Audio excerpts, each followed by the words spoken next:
এই সিন্ডিকেটরে এত দূর আনার পিছনে আমার কিন্তু একটা অবদান ছিল। অবদান অস্বীকার করা যাবে না ভাইয়া, অবদান অস্বীকার করা যাবে না। হে গাইস, আসসালামু আলাইকুম, দিস ইজ তামিম গাইস। আজকে আমরা ওমরান ভাইয়ের নতুন ভিডিওতে এমন ভাবে রিঅ্যাকশন দেব যে এই রিঅ্যাকশনের মাধ্যমে আপনাদের বুঝিয়ে দেব যে ওমরান ভাইয়ের নতুন ভিডিওতে কার কার পেছন মেরেছে, মানে আই মিন কাকে কাকে রোস্ট করেছে এবং কিভাবে রোস্ট করেছে। এই সিন্ডিকেট হলো পুষ্পা সন্তানের মতো, পুষ্পা হলো সিন্ডিকেটের মা। বাও, ডেলিভারি কি সিজারে হয়েছিল না নরমালি? খালি জুতাটা দিয়ে তোর গালে বাড়ি মারতে পারতাছি না, কারণ তোর গালের থেকে আমার জুতার দাম বেশি। সিন্ডিকেটের প্রত্যেকটা মেম্বার রে কইতাছি, এই সিন্ডিকেটরে এত দূর আনার পিছনে আমার কিন্তু একটা অবদান ছিল। অবদান অস্বীকার করা যাবে না ভাইয়া। গাইস, এখানে আমাদের বিশিষ্ট কন্টেন্ট ক্রিয়েটর, কবি এবং লেখক অর্থাৎ কাফি ভাইকে রোস্ট করা হয়েছে। 2025 সালের বইমেলা কাফিকে তারা কিন্তু হাইলাইটেড হয়েছে ভাইয়া, অস্বীকার করা যাবে না, অবদান অস্বীকার করা যাবে না। কিন্তু সিন্ডিকেট এখন আর আগের মতো নাই, তাই আমাকে নতুন একটা ধান্দা ধরতে হইব, আর যেটা কইরে আমাকে সফল হইতে হইব। তবে কি এমন করা যায় সেটা কইরে আমরা সফল হইতে পারবো? বাও, আপনি তো ভাইরালও না, ভাইরাল হইলে বই লিখতে পারতেন। ব্যবসা ভালো, আবার মাঝে মাঝে মেয়েরা হাত ধরে ছবিও তুলে। কস কি এক কামে দুই কাম। ইস, এই বছর মিস করে নিলাম, সামনের বছর বই মেলায় ট্রাই করবো। এখন সফল হমু কি করলে ওই দেখো। পুষ্পা বাউ, কবিতার কথা ওঠাতে আমার এক কবির কথা মনে পড়লো, যার অযৌক্তিক দরবারে গেলে আপনি জানতে পারবেন কি করলে আপনি সফল হবেন। কে সেই মহান কবি? কবি প্রাক্তনেন্দ্রনাথ। Same same but different guys. এখানে আবার কাফি ভাইকে রোস্ট করা হয়েছে। আমি আমার প্রাক্তনকে কখনো ক্ষমা করব না। পৃথিবীর সমস্ত নারী পুরুষ তারাও যদি ক্ষমা করে দেয় তবু আমি ক্ষমা করব না। কিন্তু ভাও, একটা সমস্যা আছে, উনি শুধু মেয়েদের হাতই ধরে, আর কোনো পুরুষ না, শুধু মেয়েদের সাথে দেখা করে। সমস্যা নাই ভাও, এই কামের লিখে তোমাকে শিবানী ভাবে আছে। একটা কবিতা মাথায় এলো, আগুন না জ্বালালে কয়েল জ্বলবে না, কয়েল না জ্বললে ধোঁয়া উড়বে না, ধোঁয়া না উঠলে মশা মরবে না, আগুন না জ্বালালে কয়েল জ্বলবে না। কবিতাটা তাড়াতাড়ি লিখে দাও কবিগুরু। আরে কি বলে তুমি আসছো? কিন্তু এত দেরি কেন? তুমি আসবা শুনে আমি বসে আছি একা, পুরাপান সব তারাই দিছি, কই লাগছে একদম ফাঁকা। তা আমার জন্য গোলাপ ফুল আনছো? ফুল কোথায়? ফুল কোথায়? ফুল আসে নাই? ফুল আসা উচিত ছিল। আপনি কি জানেন আপনি নিজে একটা ফুল? তুমি তো নিজেই একটা ফুল। আপনি এই জায়গায় বসে কি করতেছিলেন? আমি কবিতা লিখতেছিলাম, কারণ আমি প্রাক্তনকে কখনো ক্ষমা করবো না। তা কি কবিতা লিখলেন একটু শোনান তো। তা আমি শোনাবো, কিন্তু আমি প্রাক্তনকে কখনোই ক্ষমা করবো না। প্রাক্তন কি তোমার ক্ষমার হবে বই আছে? বইয়া থাকুক বা না থাকুক, প্রাক্তনকে আমি কখনোই ক্ষমা করবো না। ক্ষমা করতে হবে না, আপনি কবিতা শোনান। কবিতা শুনামু, কিন্তু আমি প্রাক্তনকে কখনোই ক্ষমা করবো না। আরে এটা কার কাছে আইলাম আমি? ও জীবনে তো চলে প্রাক্তন দিয়া। আচ্ছা থাক, কবিতা শুনেন। কবিতার নাম হলো প্রাক্তনকে কখনোই ক্ষমা করবো না।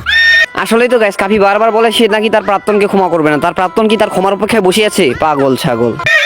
আমি প্রাক্তনকে কখনোই ক্ষমা করব না, কারণ প্রাক্তনের নাম নিলেই ভিডিওতে ভিউ হয়, এজন্য ভিডিওতে প্রাক্তনের নাম নেওয়া বাদ দেওয়া যাবে না। তাই আমি প্রাক্তনকে কখনোই ক্ষমা করব। সত্যি বলতে কি গাইস, কাফি ভাই বারবার তার প্রাক্তনের নাম মুখে এনে, কারণ তাদের যাতে ভিডিওতে ভিউ বেশি বেশি আসে। কবিগুরু, আমি জানতে চাই বর্তমানে কি করলে সফল হওয়া যাবে? বর্তমানে সফল হইতে গেলে প্রাক্তনকে দিয়ে ব্যবসা করতে হইব, যেটা আমি নিজেই করি আর আজকে আমি সফল, ওটা সবাই করতে পারবো না। কিন্তু তোমরা চাইলে সেলুনের ব্যবসা দিতে পারো, কারণ সেলুনের ব্যবসা যারাই শুরু করছে তারাই আজকে সফল। ঠিক আছে কবিগুরু, আমি যাই। কিন্তু যাওয়ার আগে একটা কথা মনে রাখো, প্রাক্তনকে কিন্তু আমি কখনো ক্ষমা করবো না। তোমার প্রাক্তনের নানির খালি ঘর। সফল হইতে গেলে আমাকে এখন একটা সেলুন দিতে হইব। এর লেগেই তো দেখতেছি ইদানিং দিয়ে না হেই একটা করে সেলুন দেয়। যা, এখন একটা সেলুন দেওয়ার ব্যবস্থা কর। বাও, চাইলেও সবাই সেলুনের ব্যবসা দিতে পারবো না। সেলুনের ব্যবসা দিতে হইলেও কিছু যোগ্যতা লাগে। হয় আপনার টিকটকার হইতে হইব, নইলে আপনার বউ ব্যবসা করতে হইব। গাইস, এটা কিন্তু সত্যি, এটা কিন্তু মানতে হবে। বর্তমানে যারা টিকটক কিংবা বউ ব্যবসায়ী তারাই হচ্ছে সেলুন বিজনেসম্যান। এই টিকটক না করে তো জীবন থেকে একদম পিছিয়ে গেলাম। যেমনি হোক সেলুনের ব্যবসা করে সফল আমার হইতে হইব। এখন তুই আগে কহ, কেমনে আমি একজন টিকটকার হমু? বাও, আমাগো এলাকায় একজন টিকটক বিশেষজ্ঞ স্যার আছে, যে আপনার এক ক্লাসে পুরো প্রফেশনাল সাবজেক্ট টিকটকার বানিয়ে দিব। তাইলে ওর কাছে এলো। বাও, ইনি হচ্ছে ওই টিকটক বিশেষজ্ঞ স্যার। এর চলাফেরা দিকে তো স্যার কম, ম্যাডাম বেশি মনে হয়।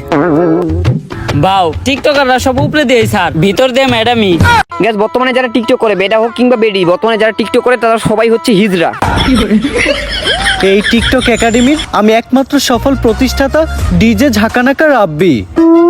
আমার এই প্রতিষ্ঠান থেকে বাংলাদেশের সব সফল ছাত্রী টিকটকাররা বেরিয়ে গেছে।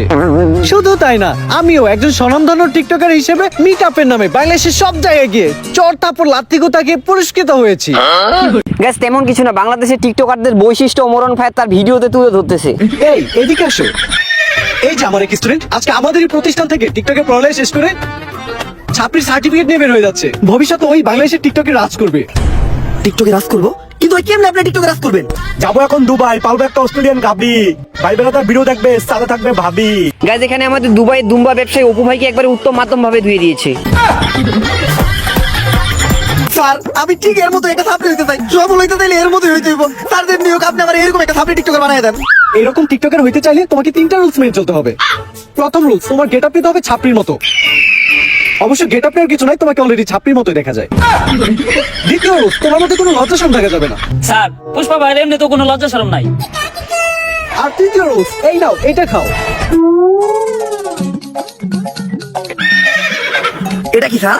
আরে এটা তো গন্ডারের মুখ। কিন্তু স্যার এটার কাজ কি? আরে এটা প্রতিদিন সকাল বিকাল 2 বার পান করতে হবে, যার ফলে পাছার গো মাথায় চলে যাবে, তখনই তো মাথা থেকে বের হবে টিকটকের কন্টেন্ট। কিন্তু স্যার আমরা কখন বুঝবো যে উনি একজন সফল সাপ্লি টিকটকারে পরিণত হয়েছে?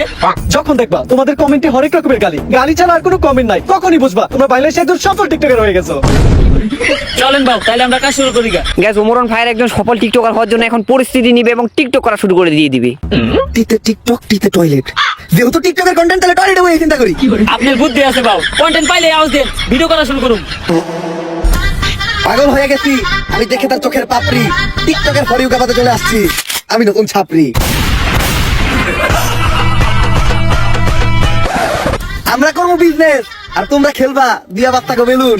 সামনে আমি খুলতাছি নতুন ছাপড়ি হেয়ার কাট সেলুন।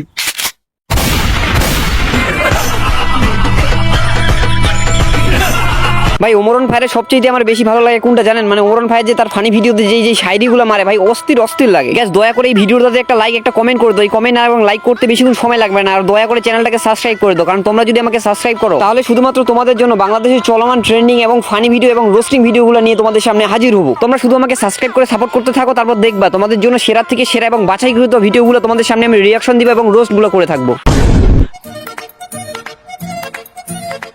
বাউ আপনি তো কাম গড়ি হালাইছেন। টিকটকের ফরে হতে খালি আপনারই নাম পুষ্পাদা ছাপড়ি। ভিডিও লাইকের থেকে কমেন্টই বেশি, মানুষ তো ভরপুর গাইল লইতাছে। তাইলে আমি এখন যদি মিটার দিই ভাই খাবো না? হ বাউ লগে চলার বাড়িও ফিরি। অবশেষে আমি একজন সফল টিকটকার হয়ে গেলাম। এখনই সময় সেলুনটা খোলা। সেলুনের ব্যানার বানানোর ব্যবস্থা কর। সেলুনের নাম হইব ছাপড়ি হেয়ার কাট। ব্যানারটা হইতে একদম করা, এখন খালি সেলুনটা উদ্বোধনের পালা। বাউ সেলুন উদ্বোধন করবেন কেমনে? এখনো তো মেন কাম বাকি আছে। ওইটা আবার কি? বাউ সেলুন উদ্বোধনের সময় আর কিছু থাকুক বা না থাকুক, কিছু বউ ব্যবসায়ী আর টিকটকার থাকতে হইব। বুঝছি, অগরিনিয়া বড় করে একটা মিটার দিয়া সেলুন উদ্বোধন করতে হইব। তুই একটা কাজ কর, বাংলাদেশের কিন্তু সোনামহীন বদনাম যুক্ত টিকটকার আর বউ ব্যবসায়ীর ডাক দাম উদ্বোধনের দিন। বাজেট কেমন করবো রে? আরে বাবা কোনো বাজেট নাই, ওরা একদম সস্তা, দুপুরে এগুলো খেয়ে দিলে হইব। তাহলে তুই এই কাজটা কর, সব থেকে বদনাম যুক্ত কয়েকটা ডাক দে। বাউ ওই যে লিঙ্ক ভাইরাল হয়েছে লিঙ্ক সম্রাট, অগরে ডাক দেই। ওরা সব সেলুন উদ্বোধনের সময় থাকে, অগ অন্যরকম একটা ফেস ভ্যালু আছে। মানে গ্যাস এখানে লিঙ্ক সম্রাট বলতে এখানে জান্নাত তোহাকে বোঝানো হয়েছে। ফেস ভ্যালু থাকবো না, ওরা যে কাম করছে ভাইরাল হলে গা। আর বাউ কাপড় ব্লগারদের সাথে পরিচয় হন, এনারাই সেই মান সম্মানহীন লিঙ্ক ভাইরাল কাপড়। ভাবি আপনার গালে এত বড় দাগ পড়লো কেমনে? চরিত্রে দাগ আছে শত শত, আর আপনি শুধু দেখলেন এই গালের ক্ষত। কিন্তু মিটারটা তো খালি কেন? বউ ব্যবসায়ী ফ্যান ফলোয়ার কই? আরে বাবা ফ্যান ফলোয়ার থাকলে তো আইবো। তাহলে ওকে ভিডিওতে এত ভিউ হয়? বাউ ওকে ভিডিও দেখতে চাই শুধুমাত্র ওকে একটা গালি দেওয়ার লিগা। আরে না, সারা জীবন শুধু আপনারা আমাদের ভুল বুঝেই গেলেন। এই যে আমরা একটা কড়া ভক্ত, সকাল থেকে ওদের মধ্যে দাঁড়া রইছে শুধুমাত্র আমাকে এক নজর দেখার লেগা। ভাই কেউ এলো না এই মিটাবে, তুমি কি এলে গাইলা? ভাই আমার জীবনে একটাই স্বপ্ন আছিল, বউ ব্যবসায়ীকে অনেক কমেন্ট বক্সে গেলেছি, একদিন সামনে গেলাম। আজকে আমার এই স্বপ্নটা পূরণ হইব। এই নাটকির পোলারা ভালো হইবে না তোরা? তোগুলোকে ফেসবুকে ঢোকা যায় না, আজকে যত করে সামনে থেকে দেখছি এখন যে আমার চোখে পাপ কাটাই দিব। মানে ভাই জায়গায় জায়গায় বোল্ট। তোর কথা হইনা সেলুন দিছিলাম, ভাবছিলাম 20 টাকা কামামু। 3 দিন হয়ে গেছে এখনো বনি হয় নাই। বাউ আপনার সেলুনে কাস্টমার আইবো কেমনে? আপনি তো কোনো প্রমোশনই করেন নাই। কথা তো তুই ঠিকই কইছস। অগরিনিয়া এখনই কয়েকটা মোটিভেশনাল টিকটক বানায় লাই। শুনো, এমনিতে তোমরা আমার চুষো না, কিন্তু এখন আমি একটা ভিডিও বানাবো। ভিডিওতে যখনই আমি ভিতরে ঢুকবো তখনই তোমরা আমার স্যার কয়ে সালাম দিবা, পারবা না? আচ্ছা বেতনে 500 টাকা করে বাড়াই দিবো। Yes sir. এখন চলো ভিডিওটা শুরু করি। Job is the wrong idea, বউ ব্যবসা is the right idea. Gas প্রথম কথা হচ্ছে এখানে রোস্ট করা হয়েছে আরএক্স স্মার্ট কার্ড আবিরকে, আর দ্বিতীয়ত হচ্ছে জব ইজ রং আইডিয়া, বউ ব্যবসায়ী ইজ দ্য রাইট আইডিয়া। একটা চাকরি করে সাধারণত আপনি কত টাকা ইনকাম করবেন? 20,000 30,000, কিন্তু বউ ব্যবসা করলে আপনি লক্ষ লক্ষ টাকা ইনকাম করতে পারবেন জান্নাত তোহার মতো। মানে ভাই বউ ব্যবসা করতে করতে জান্নাত তোহাদের মতো যদি আপনারা কর্মকাণ্ড চালাই যেতে পারেন তাহলে সফলতা দৌড়ায় আসবে দৌড়ায়া। গাইস ইদানিং আমাদের ছাপড়ি হেয়ার কাট সেলুন এতই পপুলার হয়ে গেছে পুরো বাংলাদেশের ভিতর যে আজকে আমাদের এই ছাপড়ি হেয়ার কাট সেলুনে সার্ভিস দিতে চলে আসছে বাংলাদেশের অন্যতম ছাপড়ি টিকটকার, যে ভবিষ্যতে বউ ব্যবসায়ীর ক্ষেত্রে নাম লাগাইবো। আর আজকে সার্ভিসে উনিব আমাদের সেলুনের সবথেকে ভাইরাল। কোথায় ফেসিয়ালটা? আপনি যত মেশিং ব্যবহার করেন এই পায়ের উপর কোনো মেশিং হবে না। আমি ডলতাছি দিয়া পা, তাই ডার্ক সার্কেল আর ব্ল্যাক হেডস বলবে টাটা। ভাই একটা জিনিস কিন্তু মানতে হবে, ওমরন ফায়ার বাংলাদেশের একটা জিনিস, কারণ আমরা আমাদের রোস্টিং ভিডিওতে মিরাজ আফ্রিদিকে যেভাবে ধুয়ে দিতে পারি নাই, ওমরন ফায়ার তার ফানি ভিডিওতে এমন ভাবে রোস্ট করছে যেগুলো রোস্ট আমাদের দ্বারা সম্ভব নয়। ভাও আপনি যে একটু আগে টয়লেটে গেছেন এখনো কিন্তু পাও দন নাই। টিকটকের সাপটিকের মাধ্যমে ফেক রিভিউ দিয়া আর সামাবাদি কইরা ভালোই টাকা কামাইছি। হয়তো কিছু দিনের ভিতর সেলুনের টিয়াটা উইটা দেব। ভাও আপনি তো সফলতা ডাক পেয়ে গেছেন, জমাপু আপনার ইন্টারভিউ লিখে ডাকছে। আমার ইন্টারভিউ না লেখা ঘুমা পড়াছে কোন টিভি থেকে? অসময় টিভি নাকি বুড়িগঙ্গা টিভি? ভাও আপনার মতো সাপড়ে এটা বাবা টিভি চ্যানেলের ইন্টারভিউ লিখা ইউটিউব চ্যানেল। ও বুঝছি ইউটিউবে পডকাস্ট হইব। তাহলে সময়ের নাম কি? গাঁজাখুরি কথাবার্তা। গানা করে কথা এটা বাকি মুশো। যেমন নাম ঠিকঠাক অংশ। এই সব সকল টিকটকার আর বউ ব্যবসায়ী করে ডাক দিয়া তাদের জীবন কাহিনী শোনা হয়। আর এই লিস্টে আপনার মতো সব সকল ছাত্রী সেলুন ব্যবসায়ীরাও আছে। ছাত্রী থেকেও সফল হইছি, সময় লাগছে অল্প। এখন তাই আমি গাঁদা করি শোতে শোনামু আমার সফলতার গল্প। হ্যালো গাইস, আমি ঝুমা, আর ছাত্রীদেরই টক শোতে ছাত্রীদেরই দায়িকায় না মারি বোমা। আর আজকে আমাদের পডকাস্ট মানে গাঁজাখুরি কথাবার্তায় প্রধান অতিথি হিসেবে এসেছে ছাপরি হেয়ার কেয়ার সেলুনের অনার ছাপরি পুষ্পা। ঝুঁকে জ্ঞান নেই সালা।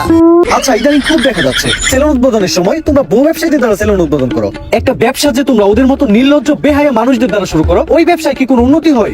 সত্যি বলতে কি ভাই, এই প্রশ্নটা আমার মধ্যে আসে যে লিঙ্ক মারানি বউ ব্যবসায়ী গুলো যে সেলুন গুলো উদ্বোধন করে থাকে, তাদের দ্বারা বিজনেস উদ্বোধন করলে এই বিজনেসে আল্লাহ রহমত বরকত কেমন দেয়? আমার লেয়ার হয়। আমি আমার সেলুন উদ্বোধনের সময় দুইটা বউ ব্যবসায়ী আনছিলাম, 10 দিন সেলুনে বনি হয় নাই। তারপর হুজুর ডাইকে মিলাত পরে আবার সেলুন শুরু করছি, এখন মোটামুটি ব্যবসা হয়। আমি তোমাকে একটা ধাঁধা ধরবো, ওই ধাঁধার উত্তর তোমাকে দিতে হবে। তা নয় তো আমি 1 নাম্বার ধরে না মারে। ঘর বাড়ি খোলা থাকে, লাগাই না দরজা, ওরা মানুষ তবু নাই ওদের লজ্জা। ভাই এটা আমার জানা মতে 100% বউ ব্যবসা হতে পারে। বলো তো কি হবে? এটা তো বউ ব্যবসায়ী। ও মাই গড, রাইট অ্যানসার। ধরে বলো তো এইখানে কি আছে? এই জায়গায় তো কিছুই নাই। কিছু নাই মানে কি? তার মানে তো এটা কাবুল বাগার কো মান সম্মান। 100% রাইট। ও মাই গড, তুমি তো এটাও পেরে গেছো। যাই হোক, দেখতে দেখতে আমরা গাঁজাখুরি কথাবার্তা শোয়ের শেষ পর্যায়ে চলে এসেছি। আর পরিশেষে আমি তোমাকে একটা প্রশ্নই করতে চাই, যে প্রশ্নটা শুধু আমার না সবার। তো আমরা দেখেছি তোমার সেলুনে একটা ল্যাপটপ আছে, তো তুমি তোমার সেলুনে ল্যাপটপ দিয়ে কি করো? সত্যি বলতে কি ভাই, মাঝে মাঝে আমিও মনে করি ল্যাপটপ দিয়ে এই নাপিতরা করে কি? ভাও সেলুনের ভিতর ল্যাপটপটা দিয়ে করে কি? তোরা কে বাসায় জায়গা? বাহ, এত তাড়াতাড়ি যাবো কেমনি? সেলুনে তো আর কাস্টমার আছে। আচ্ছা, কাস্টমারে বাই করে দিয়া তোরা বাইরো। আর ল্যাপটপটা আমার দিয়ে দা, ল্যাপটপে আমার ইম্পর্টেন্ট কাজ আছে। দিয়ে দা। যাস না কে? আজকে আমারে জানতে হবো ভাও সেলুনের ভিতর ল্যাপটপ দিয়ে কি করে। শার্টটা নামাইয়া দিয়েই।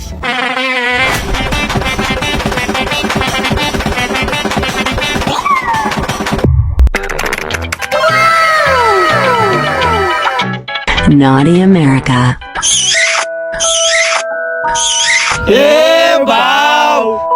তাইলে আপনি সেলুনের ভিতরে ল্যাপটপ দিয়ে এই কামই করেন?